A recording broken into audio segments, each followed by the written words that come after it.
అంతే అందరి నీవ సుజల స్రవంతి అని చెప్పేసి అబద్ధ నామకరణం చేసి ఒక ప్రాజెక్ట్ రిపోర్ట్ కూడా తయారు చేసి పునాది రాయి వేసిన పునాది రాయికి మాత్రమే 5 సంవత్సరాలు కూడా పరిమితమైంది.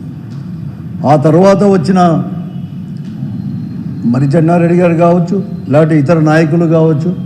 వారు కూడా రాయలసీమ జలాలు, కృష్ణా జలాలు కూడా మళ్ళిస్తాం రాయలసీమకి అని చెప్పినారు, కానీ ఎక్కడ కానీ కాలేకపోయింది. తర్వాత 96లో చంద్రబాబు నాయుడు గారు మొట్టమొదటిగా ముఖ్యమంత్రి అయిన తర్వాత హంద్రీ నీవాను కూడా పెద్ద ఎత్తున కూడా ఇదే ఉరవకొండలో అక్కడ కూడా ఈ 40 టీఎంసీల సామర్థ్యంతో హంద్రీ నీవాను తీసుకొని వస్తాము. ఇది దాదాపుగా 4 జిల్లాల్లో కూడా ఇదంతా కూడా తీసుకొని వచ్చి సాగునీరు తాగునీరు కూడా ఇచ్చేసి భూగర్భ జలాలు కూడా పెంపొందించి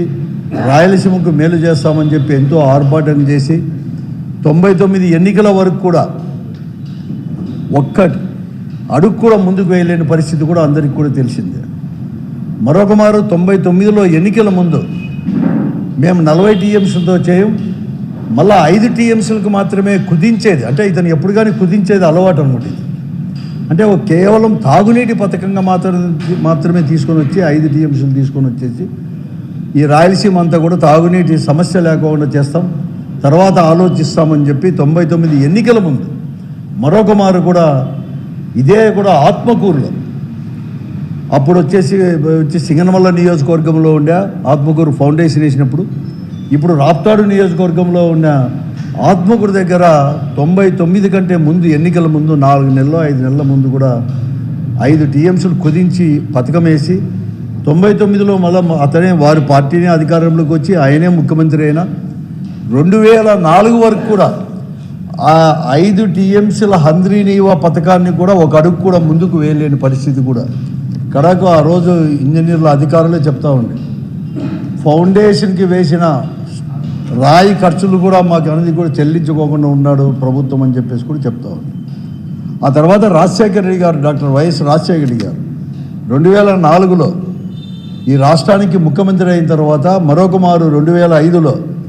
ఎక్కడైతే చంద్రబాబు నాయుడు గారు 96లో ఫౌండేషన్ వేశాడో ఉరవకొండ పోలీస్ స్టేషన్ పక్కనే 40 టీఎంసీలకు మళ్ళా కూడా తిరిగి జీవో ఇచ్చి 5 టీఎంసీలని తీసుకొని వచ్చేసి పనులు ప్రారంభించడం కూడా జరిగింది. మాల్యాల దగ్గర నుంచి కూడా చేసేదానికి కూడా, కానీ అక్కడ వచ్చేసి చేయడము, తర్వాత వెంటనే కూడా దాన్ని తీసుకొని రావడము, అంతేకాకుండా చాలా ముందు చూపుతో డాక్టర్ వైఎస్ రాజశేఖర రెడ్డి గారు, ఎందుకంటే మాల్యాల దగ్గర కేవలం 848 అడుగుల వరకు మాత్రమే లిఫ్ట్ చేయొచ్చు అని చెప్పేసి 848 అడుగుల నుంచి 800 అడుగుల వరకు కూడా ఈ హంద్రీ నీవాకు నీటిని అందించాలని చెప్పి ఒక సదుద్దేశంతో ఎంతో ముందు చూపుగా ముచ్చుమరి దగ్గర నుంచి కూడా మళ్ళా కూడా లిఫ్ట్ చేసేదానికి కూడా జీవో కూడా ఇవ్వడం జరిగింది. రాజశేఖర రెడ్డి గారు ఏదైతే 2005లో ప్రారంభించాడో ఆయన్నే స్ఫూర్తిగా తీసుకొని, ఆ రోజు మేము కూడా పార్లమెంట్ సభ్యులుగా ఉన్నాను, రఘువీరెడ్డి గారు కానీ దివాకర్ గారు కానీ వాళ్ళంతా కూడా మంత్రులుగా ఉన్నారు, శైలనాథ్ గారు మంత్రిగా ఉన్నారు, ఈ జిల్లాలో ప్రజాప్రతినిధులు అందరూ కూడా కలిపేసి కూడా ఆయన యొక్క స్ఫూర్తితో మళ్ళీ కూడా ఆయన ఏదైతే అనుకున్నాడో దాన్ని కూడా తెచ్చి పెట్టాలని చెప్పేసి కూడా మేము పాదయాత్ర 2012 నుంచి ఈ రాయలసీమ జిల్లాలకు, ముఖ్యంగా అనంతపురం జిల్లాకు కూడా నీళ్ళు వస్తున్న విషయం అందరికీ కూడా తెలిసిన విషయమే. తర్వాత 2012 నుంచి 2014లో తెలుగుదేశం పార్టీ ప్రభుత్వం రావడం, దాన్ని కూడా ఏదో కూడా మేము చేస్తామని చెప్పి రాష్ట్రం విడిపోవడం, ఇవన్నీ కూడా జరిగిన విషయం కూడా అందరికీ తెలుసు. కానీ అక్కడ కూడా ఎదుగుబదు లేకుండా ఎక్కడైతే రాజశేఖర రెడ్డి గారు 2000 అంటే ముచ్చుమర్లో లిఫ్ట్ ఇచ్చినాడో ఆ ముచ్చుమర్లో కూడా 12 పంపులు అనేది ఒకటే పారి కాకుండా 2015, 16 లేకపోతే 17 సంవత్సరము అక్కడ 3 పంపులు మాత్రమే చేసి, అంటే మాల్యాల 848 వరకు కొట్టిన తర్వాత నీళ్లు పంపింగ్ చేసిన తర్వాత మళ్ళీ తర్వాత 800 అడుగుల వరకు కూడా ముచ్చుమడి దగ్గర 3 పంపులు చేసుకొని వస్తే అప్పటి నుంచి మళ్ళీ ఇప్పుడు 12 పంపులు చేసే సామర్థ్యం కూడా వచ్చేసింది, అంతా వచ్చేసింది. కానీ 2019లో జగన్మోహన్ రెడ్డి గారు ముఖ్యమంత్రి అయిన తర్వాత కూడా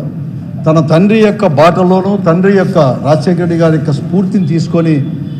కరువుకు నిలయమైన ఈ అనంతపురం కానీ లేకపోతే రాయలసీమ జిల్లాలు కూడా మేలు చేయాలని చెప్పేసి గాలేరు నగరి ద్వారా కూడా హంద్రీనీవాకి, ఎందుకంటే కర్నూలు, అనంతపూరు, కడప అంటే ఇప్పుడు అన్నమయ్య డిస్టిక్, తర్వాత చిత్తూరులో పుంగనూరు, కుప్పం వరకు కూడా నీళ్లు పోవాలి. కాబట్టి 500 కిలోమీటర్లు ఏకదాటిగా ముఖ్యంగా కడపకు అంటే అన్నమయ్య జిల్లాకు, తర్వాత చిత్తూరుకు కూడా పోవాలంటే కష్టం అని చెప్పేసి గాలేరు నగరికి హంద్రీనీవాను కూడా అనుసంధానం చేసి పైదిక్కు కూడా చేసి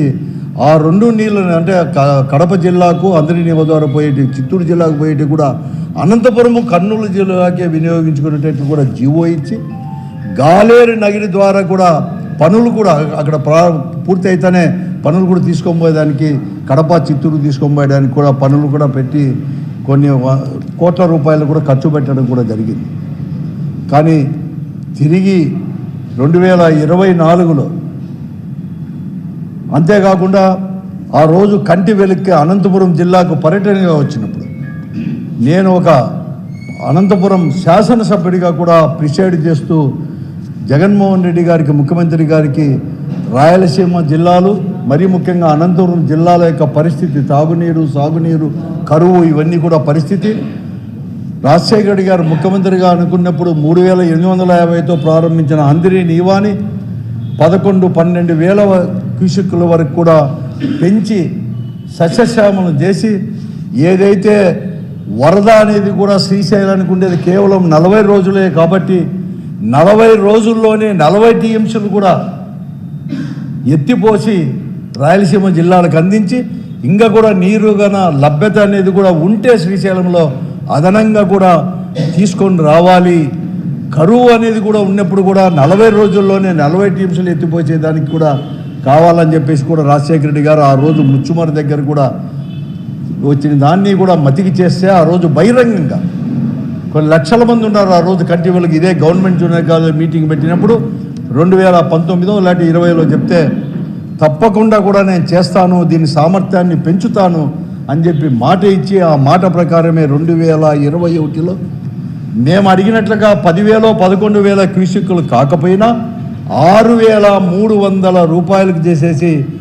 6,480 కోట్ల రూపాయలకు కూడా ఎస్టిమేట్ కాస్ట్ కూడా శాంక్షన్ చేసి పనులు గురించి టెండర్లు కూడా పిలవడం జరిగింది 2021-22లో.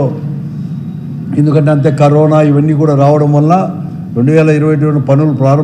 ప్రారంభం మాత్రం కాలేకపోయిన మాత్రం వాస్తవం. అంతేకాకుండా మరీ ముఖ్యంగా జగన్మోహన్ రెడ్డి గారు కూడా ఆలోచన చేసి ఇంకా కూడా హంద్రీనీవాని కూడా చిత్తూరు వరకు లేకుండా 500 కిలోమీటర్లు తగ్గించాలని చెప్పేసి రాయలసీమ పథకం అని చెప్పేసి, రాయలసీమ ఎత్తిపోతల పథకం అని చెప్పేసి అది కూడా 800 అడుగుల నుంచి పోతిరెడ్డి హెడ్ రెగ్యులేటర్ దగ్గర నుంచి గాలేరు నగరికి, ఎందుకంటే 872-80 ఉన్నప్పుడు మాత్రమే నీళ్లు తీసుకొని పోయి అవుతుంది అని చెప్పేసి కింది వరకు నుంచి కూడా లిఫ్ట్లు అనేది కూడా పెడితే 800 అడుగుల వరకు కూడా తీసుకొని పోవచ్చు. ముఖ్యంగా రాష్ట్రం విడిపోయిన తర్వాత తెలంగాణ రాష్ట్రము కూడా శ్రీశైలంలో నీటిని ఎలా అంటే అలా తోడుతూ ఉంది ఇష్టానుసారంగా అని చెప్పేసి అంత కూడా సరైన టైంలో తీసుకొని రావాలని చెప్పి తీసుకొని వస్తే ఖర్చు పెడితే చంద్రబాబు నాయుడు గారు 2024లో ముఖ్యమంత్రి అయిన తర్వాత ఎలా అయితే రాయలసీమ ఎందుకో అతనంటే కూడా రాయలసీమ అంటే కూడా ఒక కసి, అందుకోసమే వెంటనే రాయలసీమ ఒక చీకటి ఒప్పందం అతనికి ఆంతరంగికుడైన రేవంత్ రెడ్డి గారు ప్రస్తుతం ఉన్న ముఖ్యమంత్రి తెలంగాణకు ముఖ్యమంత్రి అయిన రేవంత్ రెడ్డి గారితో ఒక రహస్యమైన చీకటి ఒప్పందం చేసుకొని రాయలసీమ ప్రాజెక్టులకు కానీ రాయలసీమ ప్రజలకు అభివృద్ధికి అనేది కూడా గండి కొడుతూ ద్రోహం చేస్తూ దాన్ని అనేది కూడా రాయలసీమ లిఫ్ట్ని కూడా యథాతథం కూడా క్యాన్సిల్ చేసింది కూడా వెలుగులోకి వచ్చింది.